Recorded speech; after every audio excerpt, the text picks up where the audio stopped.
lecture, but we won't do it in a scientific way. Okay, whatever we discussed here is based on research, but I'm going to tell you a story. The story about the psychological factors affecting people who suffer from fibromyalgia, and I'll call it from now on fibro, okay, because we don't have enough time. I'm going to talk about the ongoing pain and suffering of these people. How many of you, by the way, suffer from fibro? All of you. Okay. Okay. Yeah. Allora, tutto ciò che sentirete è basato su evidenze scientifiche, non c'è nulla di basato su fatti non stabiliti da ricerche puntuali e precise. Quello che vuole fare è però partire dall'inizio e fare una specie di storia di come siamo arrivati qui. So by the way, at the end, I will leave you some time to ask some questions, okay? We've been in touch with it from the age of 0. We don't like it, we actually hate it, and we would love to get rid of it. And it comes and visiting us here and again. For most of us, I'm talking about acute pain, okay? But for you guys, and even for me at some stage in my life, it was a chronic pain. And that would be the emphasis of this lecture. We're going to talk about the impact of chronic pain and related symptoms in terms of our life. Non si parlerà di dolore acuto, parleremo di dolore cronico, che è esattamente quello che impatta così tanto sulla nostra vita. So let's define first what is pain. And in terms of pain, there's the scientific definition. Pain is subjective experience because we cannot measure it. Yeah? There's no way to measure pain. We can measure how tall we are, what is our weight, etc. But we cannot measure in an objective way the level of our pain. In addition, obviously it's an unpleasant sensory and emotional experience. Let me explain it in a different way. I'll use a metaphor of an onion. We all know what onion is. Facciamo un esempio della cipolla. Onion has different layers. Yeah. So like pain, we can say that the inner level of pain is actually the physical pain itself. But on it, above it, there is our thoughts about the pain, something like, it ruined my life, I can't stand it anymore, etc. They are our emotional reactions regarding the pain. It can be feeling bad, depressed, anger, frustration, anxiety, stress, etc. Even jealousy at some point.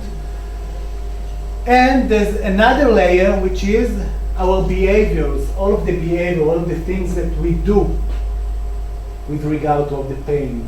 Okay? Again, when I'm talking about pain, and all related symptoms, fatigue, etc. Okay, I'll just say one more thing. Okay. Allora, il dolore è soggettivo, è una sensazione spiacevole, sensazione spiacevole ed emozionale. E Naz faceva l'esempio di una cipolla, la cui parte interna è il dolore fisico che c'è, ma poi tutto attorno, pur essendo la cipolla una unica entità, c'è l'aspetto emotivo, cognitivo, c'è la depressione, c'è l'ansia. Addirittura ha detto una cosa che spesso noi trascuriamo, addirittura sensazioni, emozioni, sentimenti come la gelosia possono fare parte di questa cipolla difficile da pelare. In terms of the behaviors, there are two types. There are the things that we do more because of the pain, or the things that we do less. For example, what do we do more? We see medical doctor, we may go to a psychologist, we may go to do some acupuncture, etc. What do we do less? We're staying in bed, we're actually less active. Okay, staying in bed, don't want to see anyone, etc. Ci sono quasi due modi di affrontare la fibromialgia diversi. Da un punto di vista una grande attività di ricerca del dottore, 100.000 specialisti, quindi grande attività. Dall'altra parte invece stiamo a letto, non vogliamo parlare con nessuno, ci disturba tutto, non vogliamo essere coinvolti in nessuna attività della giornata che coinvolga per esempio la nostra famiglia. So let's start with chapter 1, which is more about the challenges that you may face in terms of dealing with fibro, okay? And then we talk about some possible solutions. But first, I have to apologize. I'm going to talk here only about the type of things or the type of challenges that I face in terms of dealing with my clients or patients, okay? There's a concept called clinician illusion. It comes from psychiatry. Means that if you ask a psychiatrist who see only the most extreme cases of people who suffer from depression, he would say people cannot recover from depression, but his opinion is obviously biased because he sees only the most extreme cases. So I'm talking today about the most extreme cases, but obviously I'm not sure if it's applied to all of you. So. Questo è molto interessante perché Nazi dice attenzione perché i medici sono esposti a un errore di base, perché vedono i fibromialgici diciamo alla punta estrema dell'evoluzione della loro malattia, quindi quando hanno per esempio la depressione. Gli psichiatri quando vedono una persona con una depressione ormai da tanti anni, conclamata eccetera, tendono a comunicare al paziente che di non si esce. Mentre invece tutto il gruppo di pazienti che sono prima in quella fase viene messo assieme in un errore diagnostico, sì vabbè ma tanto depressione non si esce, fibromialgia non si esce, chi se ne frega eccetera eccetera. The pain experience. First, we have to say that the different brain regions are involved in the pain experience. For example, attention, when we are under a great deal of pain, we need to provide some attention to the frozen shoulder or to other area of pain. Anticipation, we may anticipate the pain. If I think to myself, what will happen if I'll go to the party tonight, or go to the wedding tonight, or go to a restaurant, and may suffer a great deal of pain. And then I tend to avoid the pain. Another area in the brain is the area that's related to anxiety or fear. Many people who suffer, we will talk about it later, many people who suffer from fibro or chronic pain suffer also from anxiety. May I say that in your opinion there's no a pain matrix? Ok.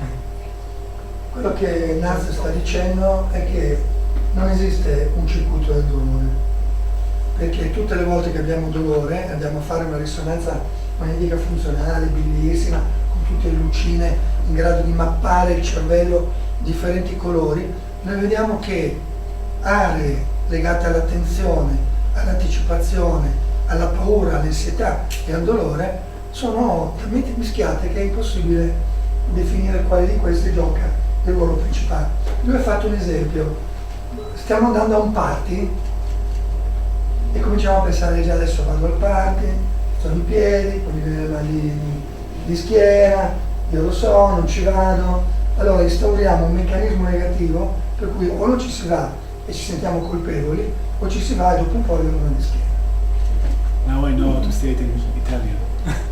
Okay, the most common consequences of pain, I see it very often in the hospital setting, is this one, when someone is under a great deal of pain and he may shout to the doctor, may yell, "Doctor, I need some painkillers." Okay? Facile da capire, no?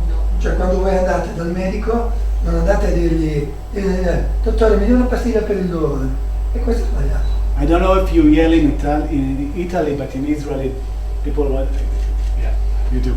Okay, but this is not the actual pain. The pain is not something that we can see in the leg. We should search for it at the whole person and not just at the specific part of the body. Il dolore cronico e la fibro in particolare, voi non riuscite a fare così a vedere dove è il dolore, come in quella in diapositiva in cui c'era quell'operazione eccetera. Voi guardate, il medico vi guarda Dici, ma dov'è il nulla? Where is the pain? So let's talk about it. Where is the pain? Okay, I'm going to talk about the all consequences of pain. So again, not just about a specific body part, etc. First, people who are under a great deal of pain, people who suffer from fibro, there are financial consequences. They may lose their job, they may not be able to work anymore, they may rely, I understand that this is not the case in Italy, but this is the case in Israel and other countries around the world. They may rely on healthcare services, and we're going to talk about it later on. There can be some relationship or family-related problems, because when people are, under a great deal of pain and suffering for a long period of time, their kids or their couple, their husband or wife can start criticize them, etc. So there are family issues. There may be some sexual related issue, because if I'm under a great deal of pain, I don't have the motivation, I don't have the passion for sexual activity. And obviously there's an element of social isolation. People who suffer from pain, they prefer to stay at home many times, and then they become more isolated. Devo tradurvi quella cosa lì. Sapete tutti bene che andate incontro a un impoverimento finanziario, perché la sanità costa, non andiamo a lavorare, abbiamo relazioni che si fanno sempre più difficili con il nostro marito, con la nostra moglie, smettiamo di fare sesso, diciamo le cose come stanno, anche uno che ha 60 anni ogni tanto magari qualcosina vorrebbe farlo, insomma. Adesso sto parlando di me, ma insomma. Che riferimento? Io ne ho 68, quindi sono da fuori. Quindi voglio dire, il marito e la moglie cominciano a scocciarsi, cominciano a guardare magari anche fuori, chi lo sa. Quindi questo rompe un'armonia familiare. E poi c'è questo isolamento sociale, perché una volta che andate al mercato e incontrate la signora Maria che vi dice come stai, e voi gli dite e gliela sboglionate di lungo 1 chilometro. Alla terza volta che vi vedono arrivare scartone, perché non vogliono più parlare. Another element is there's a constant search for a solution. Okay? So people who suffer from fibro may go from one doctor to another, and sometimes they can create a lot of frustration. They may stick to one doctor, for example. They will do whatever possible. They may do acupuncture, massage. They may, I saw, extreme cases of people who so frustrated in terms of no solution. They may go to a fortune teller in terms of searching for a solution. So there's a constant search for a solution, and when you do it, you become frustrated. So you may think that people don't believe you because they can't see your pain. Pain it's not something that is visible. They may think that nobody cares about me because look at you, you're all looking perfect, really. Yeah, I can't see that you suffer from pain. So when you go to a medical doctor or someone else, or in terms of policy, government-related policy, they would say, well, we can't see the pain. Questa è una cosa che sapete tutti molto bene. I medici non credono, i medici non si curano, i politici dicono dov'è il dolore, mi guardano e il MEF dice io vi guardo, vi trovo tutte belle, non vedo dov'è il vostro dolore, non vedo niente che non va. E questo ovviamente è un problema. At the physical level, there's some sleeping problems. People who suffer from pain, it's very difficult to fall asleep, or the sleep is broken. If I find it difficult to fall asleep and I'm staying awake during the night, I'm going to worry and about my problems. And if I worry, there's an activation of the flight and fight response in our body, and we won't get into it, Roberto probably. But when we are stressed, it's much more difficult to fall asleep. Also, when I'm don't sleep well during the night, it's much more difficult to contain the pain or to function the next day. In addition, there are side effects of some of the painkillers. To get into it, opiates, Roberto, to talk about opiates or not, the effect of opiates. There are side effects of some of the medications. Suggestion is just to, I think they are very well trained on the general aspect of Medications. fibromyalgia. Okay. In addition, there's another element. When people are under pain, then they tend to be much more passive.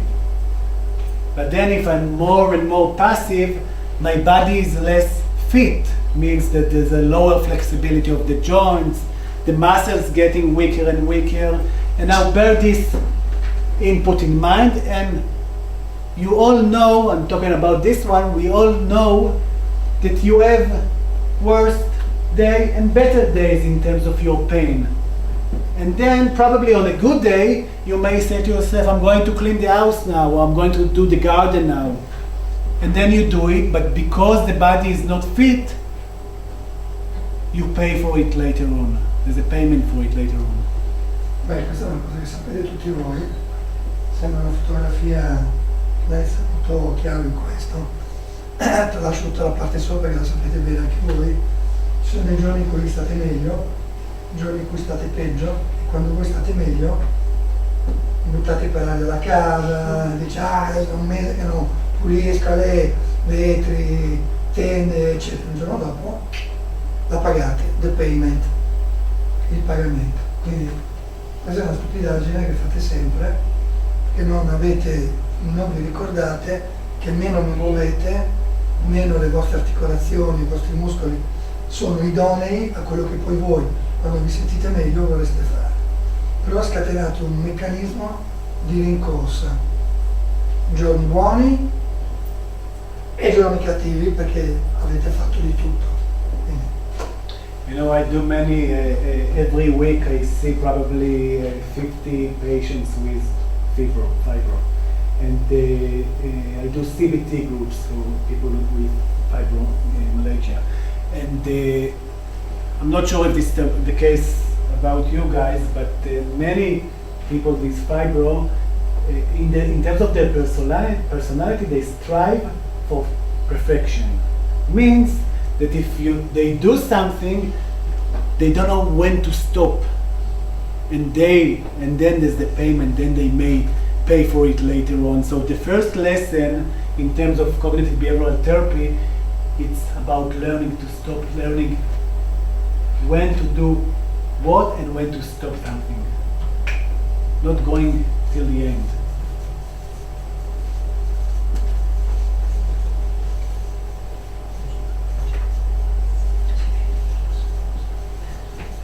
Questo lo scriviamo, molto bello, dovete imparare a fermarvi. Lo scrivo come una gallina, pazienza. Dovete imparare a fermarvi. Quello che diceva Nazza, cioè ci sono dei giorni buoni e giorni cattivi. Se nei giorni buoni voi non imparate a fermarvi, il giorno dopo pagate Nazza. Quindi la prima lezione è imparare a fermarsi.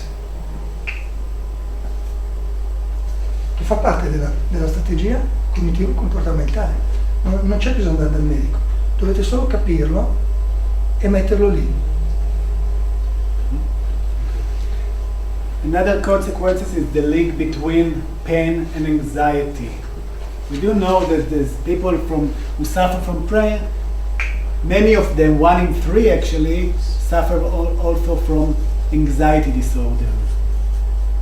And the main element here is the fear about the pain. Okay, so when there's a fear about the pain, okay, when we're fearing something or we're anxious about something, there's more tension in our body, in our muscles. So then, for example, if I suffer from chronic back pain, okay, over here, and then in addition I'm anxious about the pain, there's more tension in my body, more tension also at the area of pain, and then actually the anxiety, that's how the anxiety feeds the pain. And we do see that people, do you want to say something about it before we move on? Bless you. Okay. We also see that many people who suffer from pain, who are also anxious, tend to avoid any activity that may involve pain. Okay? That's important. Allora, nella diapositiva precedente legava l'ansia all'attività neurovegetativa e alla tensione. Vi faccio un esempio. I make a sample. Quando vedete un gatto, un cane che ha paura, cosa fanno? Voi fate lo stesso. Allora, lì c'è scritto la tendenza di evitare ogni attività che può involvere il dolore, che è un aspetto cognitivo. Che voi dite, ma questa cosa qui mi sa che mi fa male. E non lo fate. Secondo, nel 75% dei casi questo atteggiamento di evitamento è dovuto alla paura del dolore, piuttosto che al dolore esso stesso. Quindi vi sparate nei piedi da sole, per dire in termini scientifici. You refer to this one as well, yeah? Yeah, I said No, that beautiful. they are doing themselves pain, shooting in their foot. Okay. It's a Italian Metaphor, way. yeah. Okay, so what is the problem with avoidance? When we keep avoiding things because of the pain, yeah, what happened to our life? They becoming more and more narrow, okay? And then the pain would sit here, all the thoughts, the emotions, the fear about the pain will sit here in front of your eyes, and then it's much more difficult to see life when the pain is here because of the avoidance. Actually, we stop doing things, the pain is here, and we see only the pain, not life. Another sample, evitamento. Chi di voi, quando è magari sovraccarico di pensieri, vede un messaggio sul cellulare e non lo apre perché non vuole star lì a... Lo fate? I did a sample. Sometimes when you are under pressure and you see messages coming in the mobile, you don't open the mobile because you don't want to have any other source of stress. Questo è l'evitamento. Quando, evitiamo, ma evitare non vuol dire superare la cosa, vuol dire semplicemente in qualche modo arrivare la sera con la sensazione di essere frustrati, di non aver fatto quello che dovevamo fare. I'll say a few more examples about anxiety. We do something interesting is that anxious people, pre-fibromyalgia, yeah, people who in their personality were anxious before the disorder tend to experience more pain. E questo viene dalla letteratura scientifica, cioè non ci sono dubbi. In laboratorio, se a una persona a cui vogliamo produrre uno stimolo doloroso, diciamo prima, guarda che questo stimolo sarà devastante, anche se poi lo stimolo è piccolo, la risposta al dolore è aumentata. E viceversa, se noi comunichiamo che lo stimolo è inferiore a quello di prima, ma in realtà è uguale, il campione tenderà ad avere meno dolore. Questo perché tutto questo aspetto di ansia che abbiamo detto conta tantissimo nello sviluppo e del mantenimento della patologia. So probably, the conclusion in so far is that lesson number 2 is that we need and we can manage the level of our stress or anxiety. Okay? I go on. Sì? Another link is the link between our mood and our level of pain or fibro-related symptoms. And I'll use this one as well. Is it okay? Imagine now a spiral. Okay? This is a very, very clever way to describe how people become depressed. Okay? When we are depressed, the first thing is that our mood due to a trigger. And now I don't talk about pain at the moment, okay? Our mood is a little bit low. When our mood is low, we tend to say to myself, I'll stay at home. Means that I'm going to be more passive and to engage more passive and to engage less and less with positive activities that create a sense of pleasure or a sense of achievement. Okay? This combination of low mood and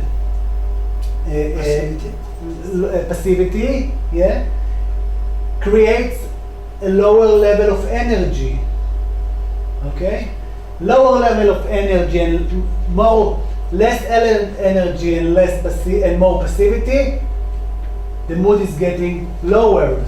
Okay, a lower mood and a lower level of energy.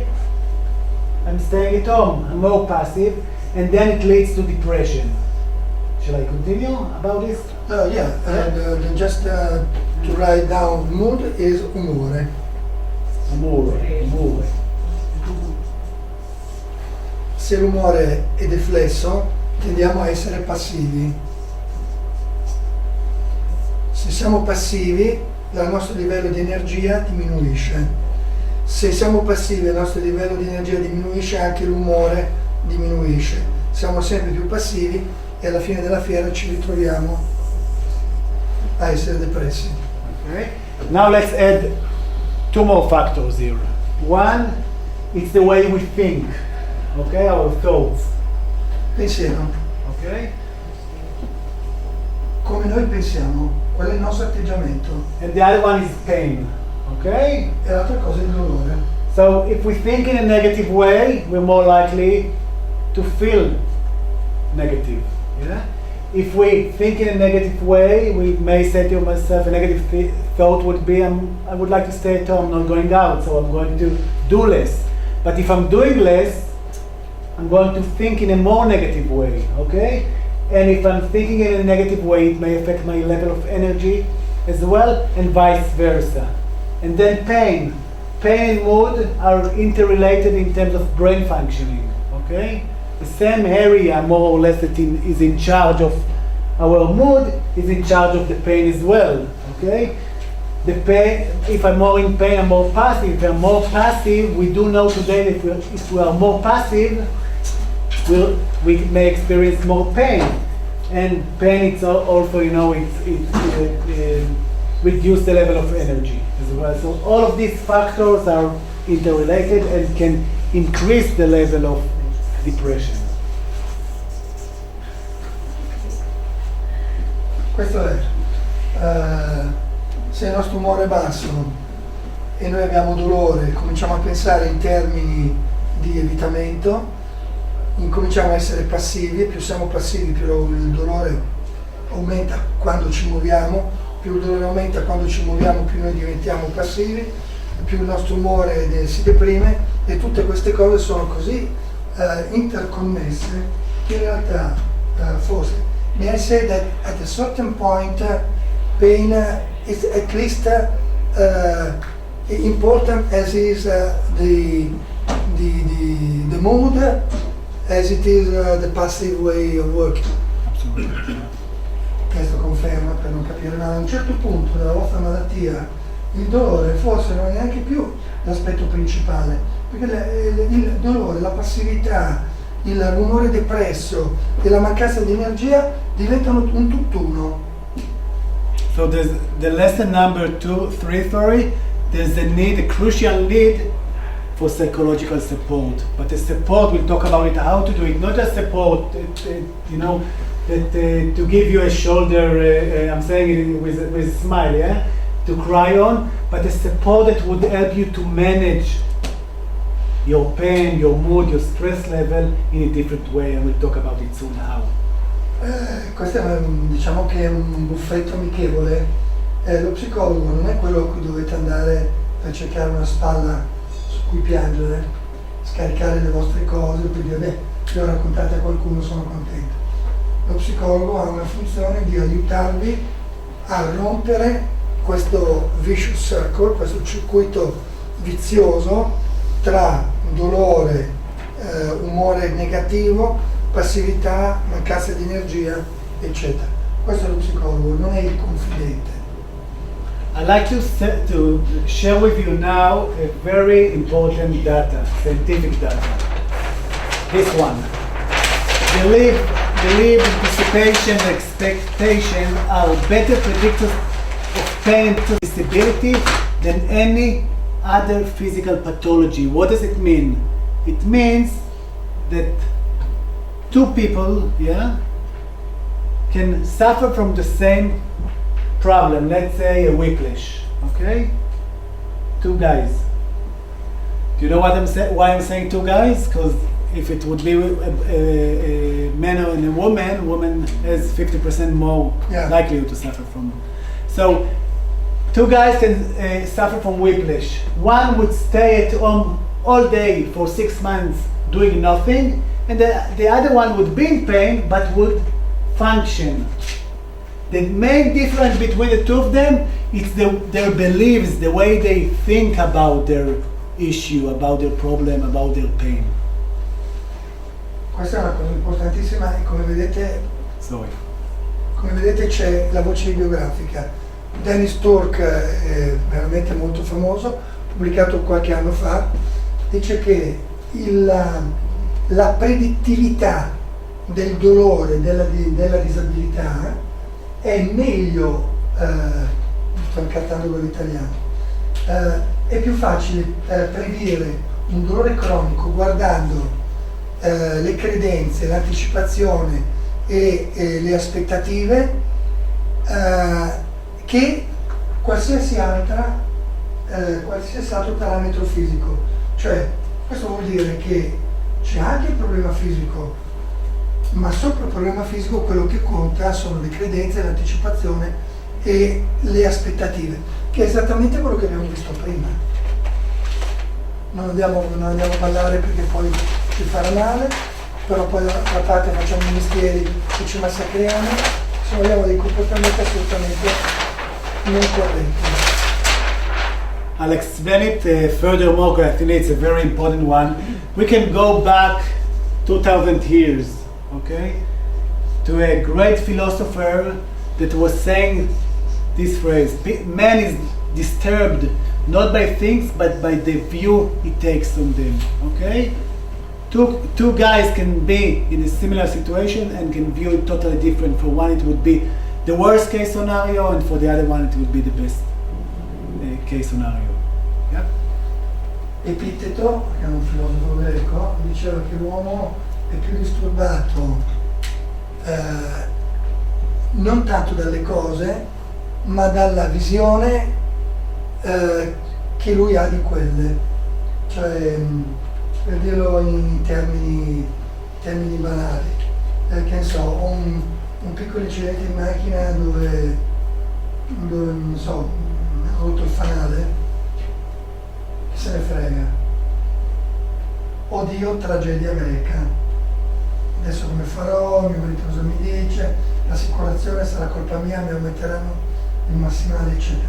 Sono due visioni delle cose, stesso problema, visione delle cose completamente diverse. Lui stava facendo l'esempio di un colpo di frusta in due uomini. Hanno fatto una ricerca: se il colpo di frusta viene lasciato fermo, immobile, recupera meno di quel gruppo che invece è stato invitato a muoversi con una certa cautela, ma a muoversi. Do you agree?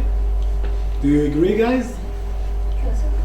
Cioè dice, siete d'accordo col fatto che anche se uno ha un po' di dolore dovrebbe muoversi, però, momento, sorry for that, dovrebbe avoid, evitamento, and consider to stop in time. Cioè non evitate, quindi fate, ma imparate a fermarvi. Is that correct? Just to... We've done a little research in the Tel Aviv Medical Center about it. I'll share it with you now in 1 minute. We ask people, and I'd like you to imagine the following scenario. Imagine that you're going we took a flight to India, to New Delhi, and you're going to have tomorrow a job interview in Delhi, New Delhi. You wake up in the morning and you see the following picture in front of you. Maybe you translate and then I'll show them the slide, the next slide.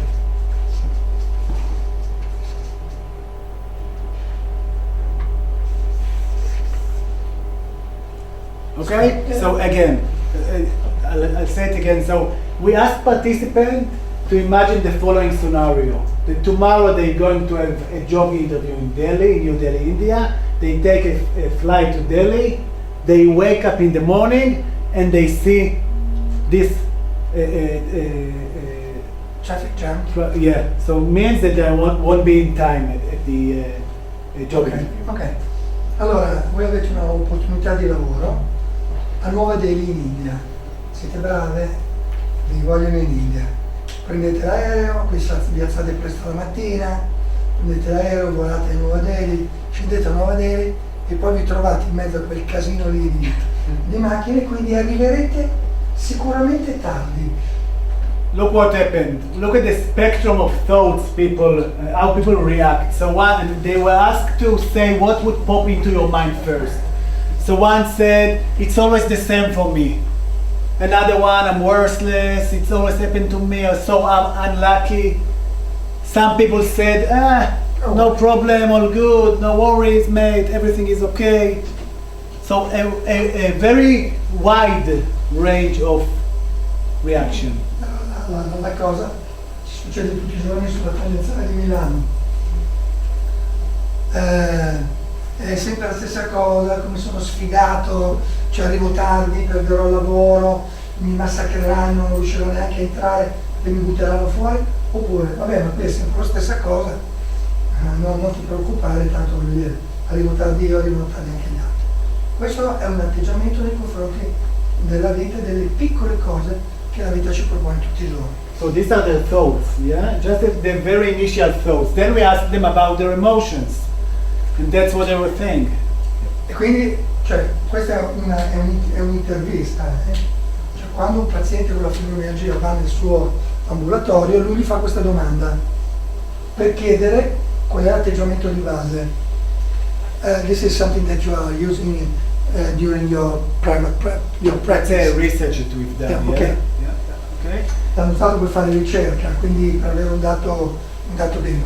E poi hanno proposto queste parole che sono ansietà, stress, arrabbiatura, frustrazione, depressione, tristezza, oppure se erano calmi e rilassati. So again, first was their thoughts about it, then their emotional reactions, and then how they would react in terms of their behavior. Okay, some would scream, some would yell, some would shout, and there's another spectrum that say, I'll just call and I'll say that I'm running late.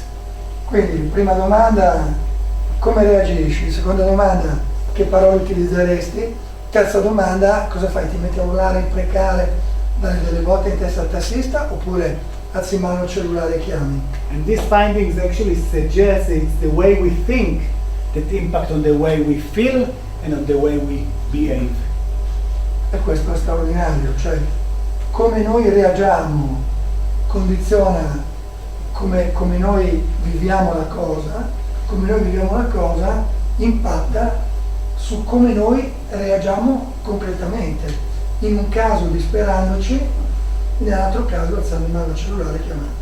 So it means that if we can change the way we think, we may even function better in terms of people who suffer from pain, yeah? And if we function better, we may even feel better in terms of the level of pain, because we would remove the pain, yeah, the concept of pain, a little bit to the side, and we'll be able to be more in touch with life. Ancora un'altra perla proprio di terapia, c'è il dolore, non dobbiamo levarlo, ma dobbiamo spostarlo, farlo diventare dall'attore principale un attore che si confonde con lo scenario della nostra vita. Questo è importante perché lo leviamo e dalla centralità della nostra vita, che non ci permette di vedere null'altro. I said that the pain in our life could be the principal actor. In this way we can take it and put it in the background. So it's possible to see also other things around pain. Yeah, to engage with life. You know, another example for that, you know Frida Kahlo? Yeah. Yeah. So she suffered from a terrible back pain. But she also had, you know, different phases in her life. And we can see it through her painting. This is the most terrible period in her life. And you can see in the painting how she painted her pain. You can see it also here as well. But there were other periods in her life when she felt better. Now, what I would like to talk about now, it's a pattern of thinking that we recognize about pain. There are some people that tend to perceive their pain in a very catastrophic way. What does it mean? It means that they tend to react to the pain in a very catastrophic way. They tend to think that the pain is awful, that their life are awful, that they won't be able to change the situation, and they tend to be very obsessive about it and to think about it a lot more and more and more, and this probably makes them feel very, very hopeless about their life. Okay? Now, we call it pain okay. Allora, c'è una mostra di Frida Kahlo a Milano in questi giorni. Nel modo che Frida Kahlo ha avuto un incidente ferroviario, tranviario, in cui ha avuto una lesione alla colonna vertebrale, aveva una poliomielite e nonostante ciò, nonostante avesse quegli attimi di disperazione, però la sua vita è stata una vita, come posso dire, positiva. Quindi quello che Ignazio voleva dirvi era che non c'è nulla, cioè noi non viviamo in una favoletta rosa, noi viviamo in una vita che ha degli alti e dei bassi. L'importante l'importante è che noi non si caschi in un concetto di catastrofizzazione, in cui la risposta cognitiva affettiva anticipa l'eventuale dolore e quando arriva lo enfatizza. Quindi tutti noi abbiamo qualche dolore che va e che viene, possiamo togliercelo, qualche volta la farmacologia funziona, qualche volta non funziona, però abbiamo anche un'altra arma, che è quella di non cadere nella catastrofizzazione, quindi non avere un atteggiamento negativo, non amplificare le sensazioni dolorose e non legare sempre il dolore a sensazioni di paura, inabilità e worries vuol dire dispiacersi, cioè questa sensazione di essere depressi. Più si ha un atteggiamento catastrofizzante, più si avverte dolore. Now bear in mind what we said before, that if we can change the way we think, we may feel better about the pain. But people who tend to perceive the pain in a very catastrophic way tend to suffer more pain, may suffer from psychiatric disorders, may have poor level of adjustment or functioning, and their prognosis is a bit worse. Questo è una cosa a cui dovete tutti fare molta attenzione. Atteggiamenti di catastrofizzazione portano ad avere non solo più dolore, ma avere anche disordini psichiatrici. Questo non perché il fibromialgico sia psichiatrico, ma perché, come vi ho fatto vedere nelle prime diapositive, ansia e depressione hanno in qualche modo lo stesso carrefour neuroormonale. Quindi se abbassa quello, salta tutto. Poor adjustment vuol dire poca abilità di modularsi nei confronti della vita. quindi un giorno tanto, un giorno poco, quello che dicevamo prima. E poi soprattutto l'indice di catastrofizzazione è un indice negativo. Più l'indice di catastrofizzazione è alto, più la possibilità di migliorare in maniera solida e duratura nel tempo è limitata. I would like to show you a quickly a model, a very again clever model that explain the impact of pain catastrophizing on our life. When we experience pain, when people experience pain and suffer from chronic pain, like fibromyalgia, there's an activation of a tendency to worry about the pain in a catastrophic way, which creates a hypervigilance, okay, more tension in our body, but also the worry leads to a tendency to search for a solution, which impact on the way we behave. We will start looking for a solution, and when we go to search for a solution, but many times we know, you know as well with fibro, there's no single solution. So I may go to do acupuncture and then problem unsolved. It would create a lot of frustration, and it would lead me to worry again and to look for more and more solutions, and then there is a vicious cycle here.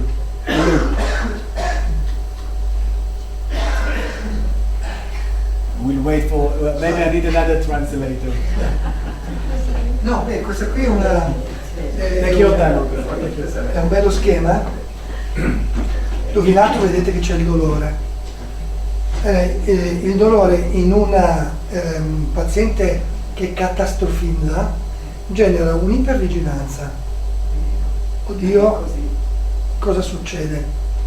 Questo porta ad andare a chiedere la soluzione ai problemi dal punto di vista biomedico, con un comportamento che cerca la soluzione di quel problema che dà origine a un problema non risolto, perché in realtà non è quello che va a risolvere. Faceva l'esempio dell'agopuntura. Questo rinforza, this problem unsolved reinforced the catastrophic worry. Yeah, and then it's a vicious cycle, it's a loop. Quindi il fatto che passando di, diciamo, terapia in terapia non si riesca a risolvere il problema aumenta la sensazione di catastrofizzazione, e quindi facciamo del dottor shopping contro di noi. I'd like to give you an example, a metaphor. Okay, let's say that who speaks English? A little bit. Let's do something. Let's say that this is your pain. Okay? Can you put your hand like that? What would you like to do? I'm holding it with you. No. We'll hold it together. What would you like to do with the pain? Push. Come on, push. Push. We push. What will happen after 1 hour, 2 hours, 3 hours? You get tired. You get tired and you will be in. I hope you get out. Yeah. So you would get tired and your shoulder would be under the regular pain as well, yeah? This is the fighting mode with the pain. What probably we would like to reinforce is to put it aside, to try it. It's a process. I know that it's a process to accept the pain and to deal with how to get a more rich and meaningful life, although the pain is there. Paradossalmente la paziente fibromialgica è una paziente combattiva. We'll do it together or you? No. Perché, come ha fatto vedere Nazzi con il nostro presidente, la reazione che noi abbiamo nei confronti di un dolore è quello di spingerlo via. Ma spingendolo via, questo comporta una fatica, un impegno che dopo 1 ora, 2 ore ci genera esso stesso un problema maladattativo. Allora, fighting, cioè combattere, e perché non allontanarsi? Is that correct? Yeah. Fight, why not to withdraw? So it's like quicksand, yeah? With quicksand, if I fall into a quicksand, you know what quicksand is? Sì. And I fight, I will drown. Se voi andate a finire nelle sabbie mobili, la fibromialgia è una sabbia mobile, se voi vi agitate, più andate a fondo. Allora, l'importante è avere la capacità di non catastrofizzare, di mantenere un'unità cognitiva, comportamentale, che ci permette di superare questo aspetto. Let's move on. I just Come say ho detto ciao.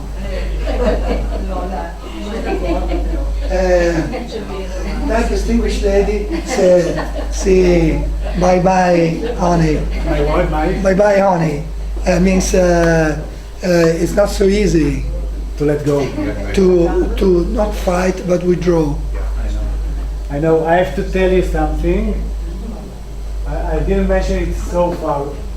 How did I get into this area of pain? I was in Melbourne, Australia, conducted my PhD in psychology, and I specialized in pain, but during this time I had a cornea transplant, okay?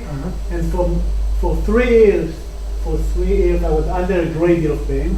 I had stitches in my eyes, and the feeling was like someone is throwing me sand into my eyes each time the eye is moving. So 24 hours I was in pain. And during this time I started to learn CBT as a psychologist, and I started to apply all of these tools on myself, and it really helped me. So I know it's very difficult to let go, but probably this is part of your path, your challenge.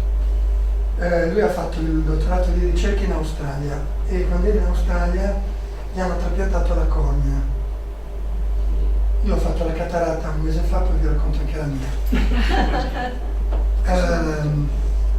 Trapiantato di cornea è stato per mesi con la sensazione di avere la sabbia nell'occhio.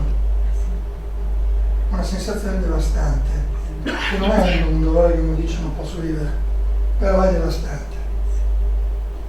Ed è lì che ha cominciato a occuparsi di psicologia del dolore e ci ha riferito che questo lo ha aiutato a superare la fase di dolore, sentirlo meno e quindi in qualche modo metterlo in sottofondo, non metterlo lì davanti. È lo stesso. Io mi sono fatto operare di cataratta, una stupidaggine che fanno ambulatorialmente, a me dà fastidio. E più ci penso, più mi dà fastidio. Più ci penso, più mi dà fastidio. The more I focus my attention on my eye, and the more I feel discomfort, because I had a cataract operation. Not cataract, cornea transplant, yeah? You, Yeah. but me, cataract. Okay. Okay, let's talk about some possible solutions, but not in terms of fighting. Okay, let's try something else. Quindi soluzioni non in termini di combattere, ma in termini di gestirlo. I just say one thing. When I work with a patient, with a client, we say as in psychology, and I need to understand them, or I need to understand what are the factors that maintain their pain level or their suffering. I tend to look at the whole picture, which means I tend to try to understand what are the biological factors that impact on their suffer. What are the psychological factors? What are the social factors? What are the predisposing factors? Factors from the past that impact on their personality, for example. The trigger for the problems, and again the factors that maintaining their problems and keeping their pain alive. So I'm trying to look at the whole person and not just on their specific body part. Qui potete riconoscervi tranquillamente, questo è lo schema che lui segue quando visita pazienti con la fibromialgia, in cui considera fattori biologici, psicologici e sociali, e di tutti questi 3 fattori va a vedere i fattori predisponenti, i trigger, cioè le cose che hanno potuto scatenare la cosa, e i fattori che possono farla perdurare. Se voi pensate alla vostra storia scoprite fattori biologici, fattori psicologici, fattori sociali che hanno predisposto, che hanno scatenato la cosa e che la stanno mantenendo. Se vi guardate dentro di voi li trovate. Now in terms of the interventions, what we do. I'll say generally and then we go into details. Okay, we'll have something like another 15 minutes till the end of the lecture.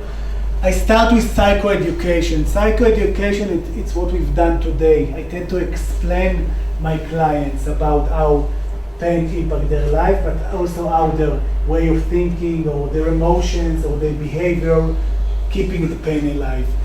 And then we move into cognitive interventions. I'll show you an example soon. Behavioral interventions, we'll talk about it soon.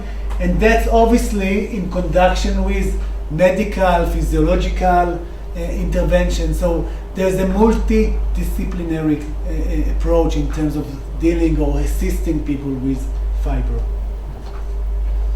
Allora, questo è lo schema che lui utilizza, e ovviamente in collaborazione con i medici, che è prima di tutto un'azione educazionale, che è quello che stiamo facendo oggi.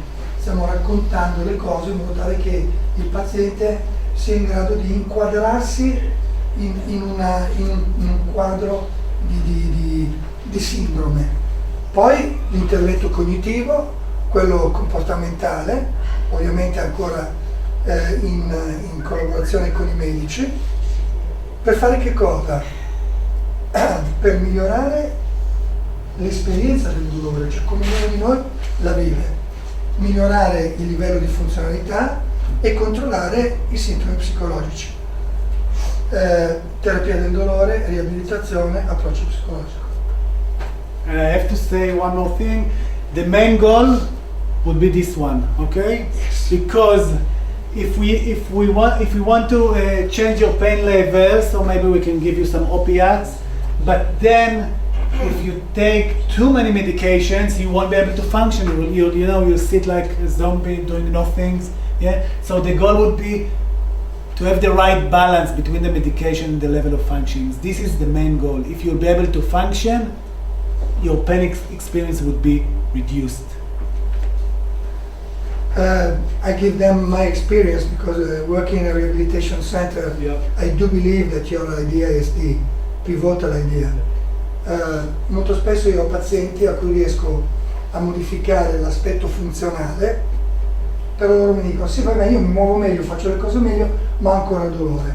Io dico questo è una grande vittoria, perché solo attraverso l'aumento del livello di funzione che noi riusciamo a controllare il dolore e non viceversa, perché tutti voi avete provato antidepressivi, antiepilettici, opiati, ci rincoglioniscono, ci fanno sentire meno dolore, ma la nostra qualità di vita è bassissima. Per non avere dolore, stare tutto il giorno a letto. And this kind of intervention we do in a group setting or individual setting, one-on-one or groups. E questo può essere fatto sia individualmente, sia in gruppi piccoli, selezionando i pazienti e quindi avendo un'azione attraverso il livello di functioning, migliorare sia l'aspetto psicologico che di esperienza del dolore. So in terms of psychoeducation, we talked about all the things we already talked today, so I'm not going to repeat it. I do explain to clients, and we talk about CBT, which is cognitive therapy, cognitive behavioral therapy. Okay, it's a very recommended therapy by the Fibromyalgia Association in Israel and in the US and in Italy as well. Yeah. I'll explain to my clients what is CBT. I explain that the main goal is about enriching the toolbox. Okay, how to deal differently. I'll say differently. It's about providing them the right tools or techniques to better function in their life. And also, the main thing would be is to give them some hope that they can make a change. Ok? Mi piace molto l'idea del toolbox. Il tool in inglese sono gli attrezzi. Quindi questa terapia cognitivo-comportamentale ha lo scopo di aumentare gli attrezzi che noi abbiamo nella nostra borsa, cioè le capacità, le strategie gli attrezzi, se vogliamo mettere dal punto di vista meccanico, con cui noi possiamo contrastare il dolore. Proprio il toolbox, cioè le cose che noi possiamo utilizzare e quindi dare speranza. E una delle cose che personalmente nella mia esperienza ho potuto vedere è come il paziente fibromialgico sotto sotto non ci crede, non ha speranza. They don't believe. What do you mean? They come to your practice, Ah, yeah. but just, you know, They're skeptic. Yeah. deeper in their soul, they're not skeptic, they don't believe. Yeah. They would prefer to be sick in some way. A sick behavior. Yeah. Qualche volta, lo dico perché, qualche volta voi vi affezionate al sick behavior, cioè al comportamento di ammalato. In qualche modo, per qualche ragione, questa cosa vi può anche fare comodo. Però questo gioco è un gioco pericoloso, perché poi prende sopravvento e non è più la cosa che uno gioca contro il capo ufficio per dire sì guarda non ho fatto la pratica, oggi sono male, c'è la fibromialgia, poi diventa un sick behavior, un comportamento di malattia e vi fregate, e ci freghiamo da soli.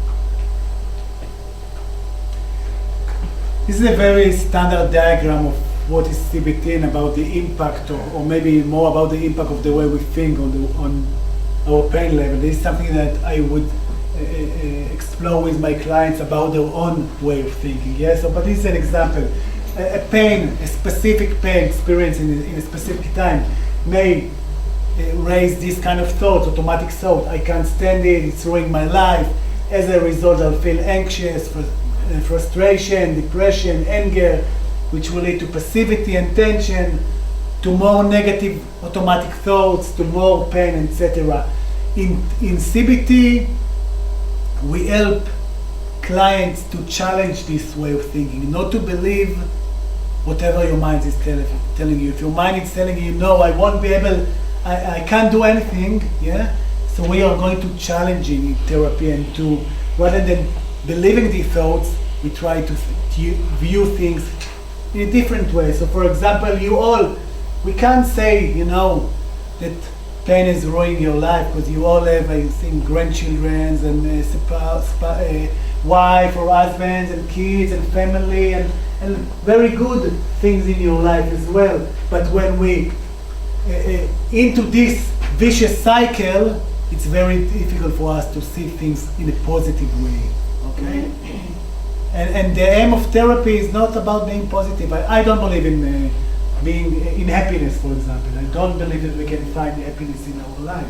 If you know someone who is happy, totally happy all the time, 24/7, I don't think so. There are many books about the path for happiness, but it's a trap. Nobody is 24/7 happy. So it's not about thinking in a positive way, it's about thinking in a more effective way. Too long? Ok, quello lì l'avete letto, non ve lo devo più dire. Il problema è che noi pensiamo che il dolore ci stia rovinando la vita. E Netza, proprio alla fine di questa parte della presentazione, diceva, ma che poi non è mica vero che il dolore vi rovina la vita. Avete famiglia, avete mariti, avete mogli, avete figli, avete nipoti, fate un sacco di cose. Allora perché continuate, quando ve lo chiedono, la prima cosa che dite non è io ho 2 meravigliosi nipoti, dite io ho la fibromialgia. Questo è un attivare questo meccanismo di dare al medico, I want to translate that, di dare al medico la responsabilità della gestione della vostra malattia. Questo non funziona. I had one thing. I explained what you said, and I said that one of the other mistakes they do is to give the pathology to us, saying, okay, this is my pathology, cure it. which is completely wrong. Right. And is much more related with the passivity Yeah. that you mentioned there. Yeah, so one option is putting a pill in my mouth, another option is taking responsibility. Yeah? Allora, una cosa è andare dal medico, fargli la pastiglia, prendere la pastiglia e risolvere il problema, l'altra cosa è invece rendersi conto di cosa sono le cose, di prendersi la responsabilità. È stata la parola che ho usato. Infatti lui diceva che non crede nella felicità H24. Beh, quello non è neanche tradotto. Dice, Perché? non crede nella felicità 24 ore al giorno per tutta la vita. Sono solo i drugstore che sono aperti 24/7. Only drugstores are open 24/7. No happiness 24/7. No? Quindi è una sferzata di responsabilità. So it's not about reaching happiness, it's about having rich and meaningful life. Yeah? Non è di raggiungere la felicità, ma è raggiungere una vita con un significato. Con un significato ne sono talmente tanti. Anche oggi sono arrivato qui Grandinana, nonostante darmi una febbre devastante, ho detto, "Oh, guarda che bello." Cioè non ho pensato al fatto che mi si rovinava la macchina. Guarda, grandi, uno scimino, uno sciocco, ma felice. Okay, I'd like to ask you something now. Maybe you can read them the examples.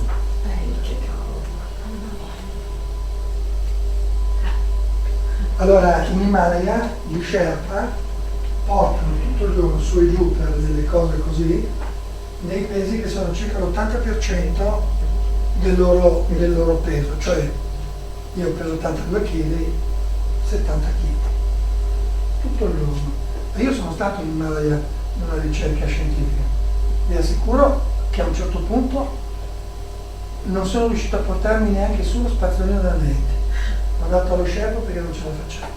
Okay, so pen researchers try to understand how they actually do it because it can be applied for all of us actually. If they know, how to contain the level of pain, of suffering while they, going up to the top of the Himalaya, if we can learn their, way of doing it, maybe we can do it ourselves. Maybe you can do it yourself, doing things differently. Remember the example that we gave before about doing the dishes or doing the gardening or cleaning the house and not knowing when to stop. Maybe there's another way of doing it, and maybe we can learn it from them. Loro hanno imparato a gestire la fatica in un modo che anche noi lo facciamo. Questo è il succo della... Ok. So the answer is that by pacing, by doing things, by taking regular breaks in climbing. And that's something that we can all do, your medical doctor, your physiotherapist can tell you have to walk every day. Yeah? You have to be more fit. And then you'll go for a walk for 1 kilometer, 2 kilometers, you will end with a sore back, a muscle pain, etc. And then you'll go to bed and start staying there for the next 1, 2, 3 days. So this is not a solution. What we find here is it's better to do it, but to do it step by step and to take breaks. So for example, okay, we'll talk about walks now, but then we move to other things, yeah? If I have to go every day for, if I have a recommendation to be more fit and to walk, yeah? So I have to do it, but I have to be very conscious of my pain level. And I'll tell you how I explain to my clients. If you're red lined, when the pain is, it's too difficult to bear, is 8 out of 10, don't reach there, okay? Stop and take a break when the pain level is 20% below the red line. Okay, so again, if the red line it's 8 out of 10, take a break after when it reaches a level of 5 or 6, and then you will be able to do more and more and more, and to add more meters every day. This is about walking. We'll talk soon about other things.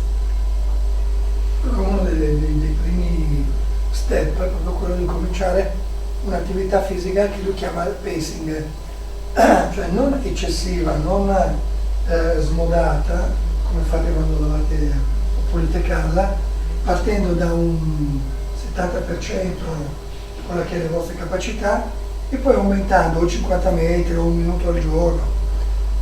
Quello che però è importante è che voi camminiate lentamente e che pensiate a quello che state facendo.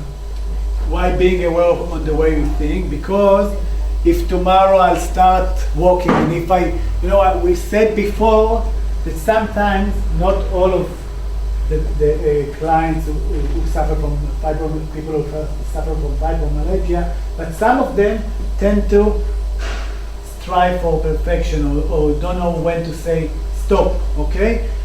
So they may start walking and walking and walking, and they would say, yeah, I'm feeling okay, I will continue walking and continue, and their mind is telling them, don't stop, it's okay. But if they would continue, so the task here is to be aware of these negative automatic thoughts that telling you, don't stop, it's okay, I'm fine. The lesson, and that was I think lesson number 1, is to know when to stop and to challenge the automatic thoughts that telling you, don't stop, I'm fine. Or I'll just do a little bit more and then I'll stop.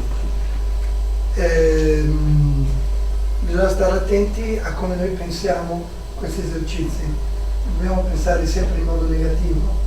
Oddio, adesso salta fuori il dolore, oddio, adesso non ce la faccio più, ma lasciarsi trasportare dal pensiero positivo.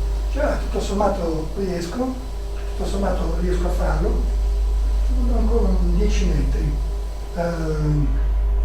non va male, non forzarsi, ma nello stesso tempo non pensare negativo. Another thing that's related to pacing, but in a different way, is other tasks in life. For example, if you have to do the dishes, if you have to prepare a dinner for the whole family, the extended family, yeah? If I have to do the gardening, yeah? To work at the garden. So again, it's the same issue. Sometimes we don't know when to say stop, so we have to be creative. We need to think outside of the box, which means, for example, if I have to do the dishes, yeah, or I have to prepare a dinner for the whole family, maybe it's better to do things differently. So rather than standing and doing the dishes, maybe I can take a tall chair, a bar chair, yeah, and sit and do the dishes. Maybe I can make the salad, while I'm sitting and not while I'm standing. Maybe I can do the gardening, and rather than saying I'll do the whole garden today, I just do a bit. Or if I need to clean the whole house, maybe I won't clean the whole house. Maybe I'll do just a single room today, because I don't want the payment later on. So it's about thinking outside of the box. Pensate fuori dalla scatola, se dovete rimettere a posto la casa, non pensate che dovete ribaltarla, ma fate un planning. Cioè pensate in maniera ragionata, non dire devo fare perché l'ho sempre fatto. Quante volte l'ho sentito dire non si può fare e adesso non ce la fai più. Perché io giocavo a calcio, se faccio una rampa di scale sembra una locomotiva. E allora?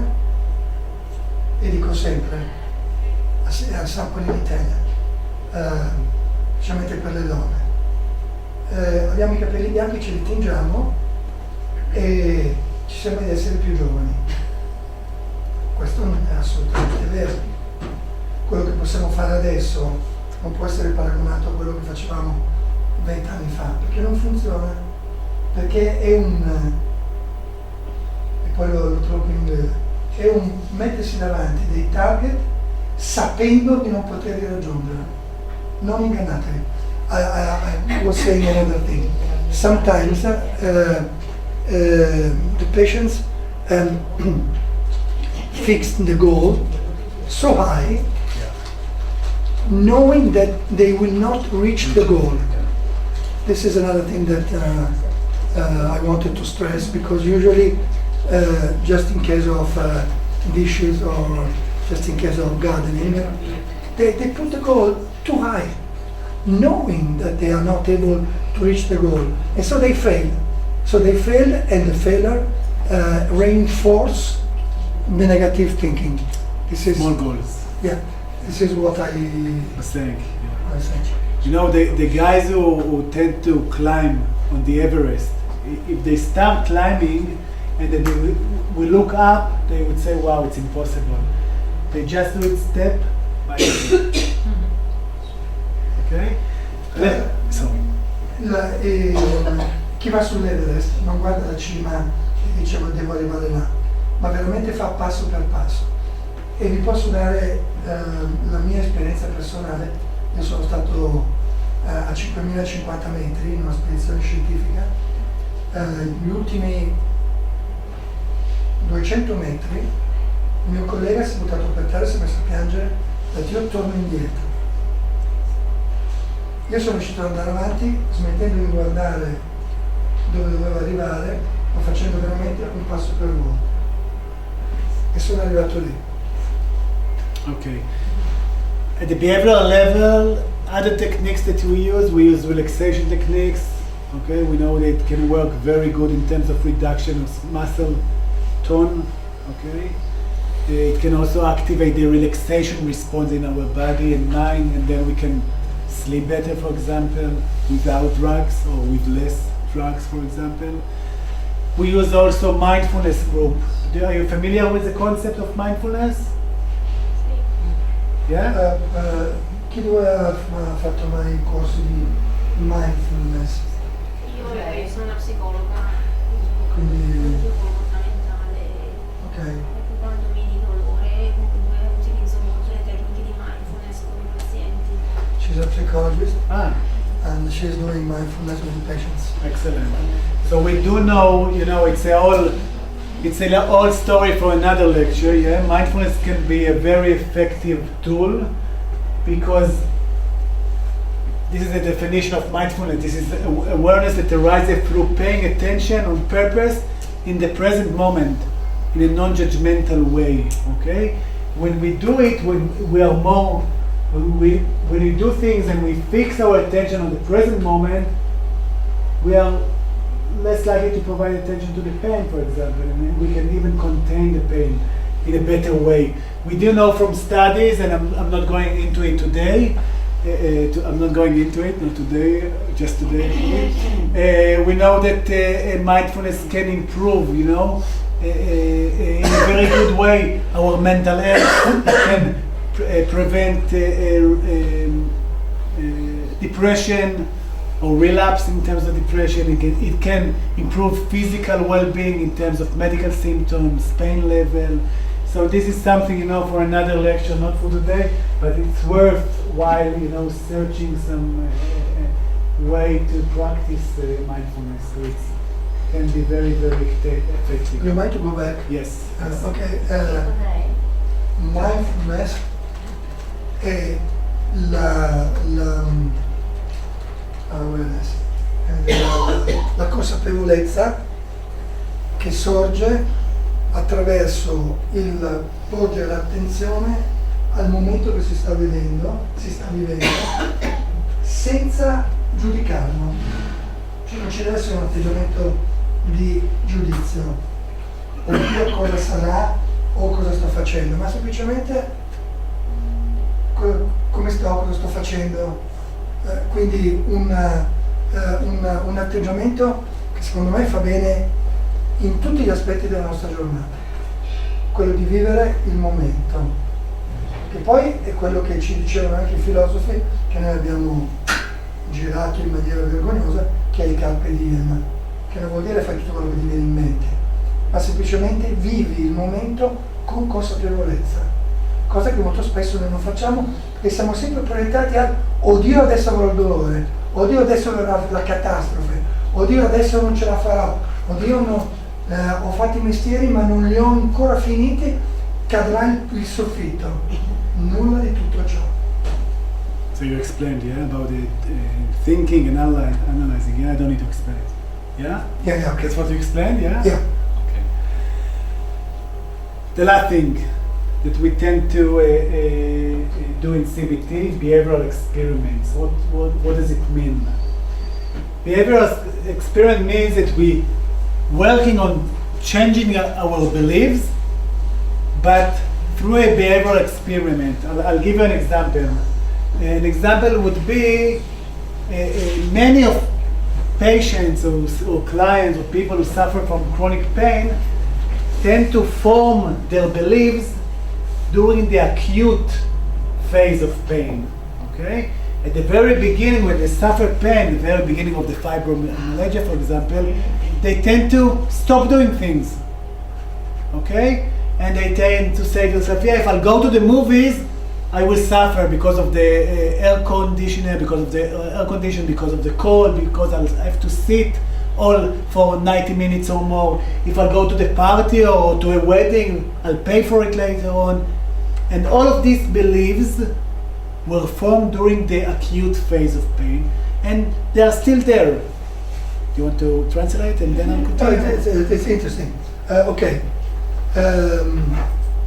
La cosa importante che sta dicendo è che la nostra percezione del dolore e le nostre credenze, i beliefs, si formano nella fase di dolore acuto. Tutto quello che noi impariamo di limitazione, di impossibilità a muoversi, eccetera, lo impariamo nella fase acuta.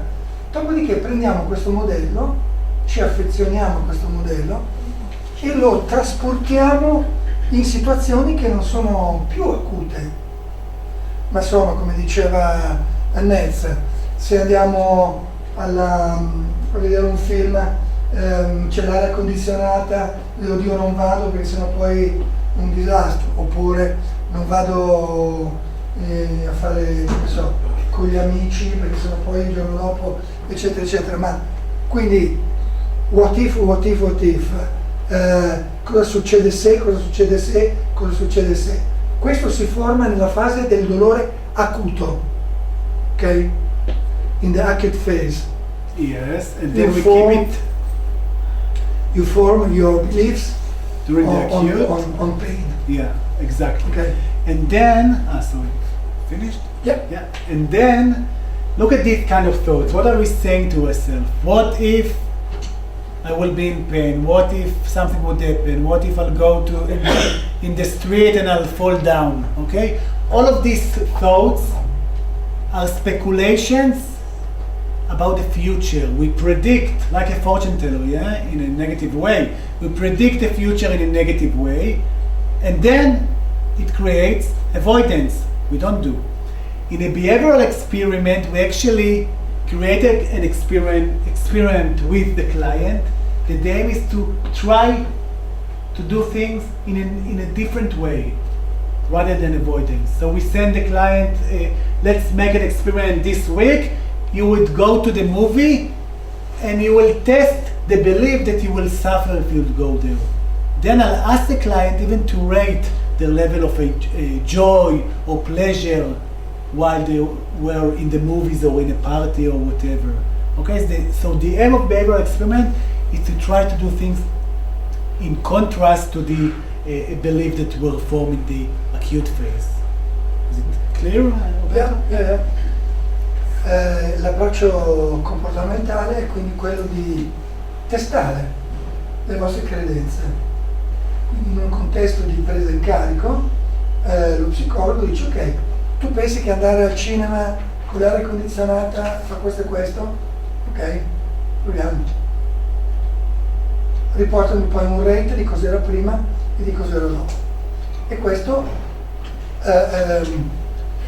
smonta alcune credenze, non solo smonta alcune credenze, ma soprattutto smonta, lui ha fatto vedere quella bella immagine della chiromante che guarda nella sfera di cristallo. Voi fate così, guardate in una sfera di cristallo e vedete che le cose andranno male, che non è vero.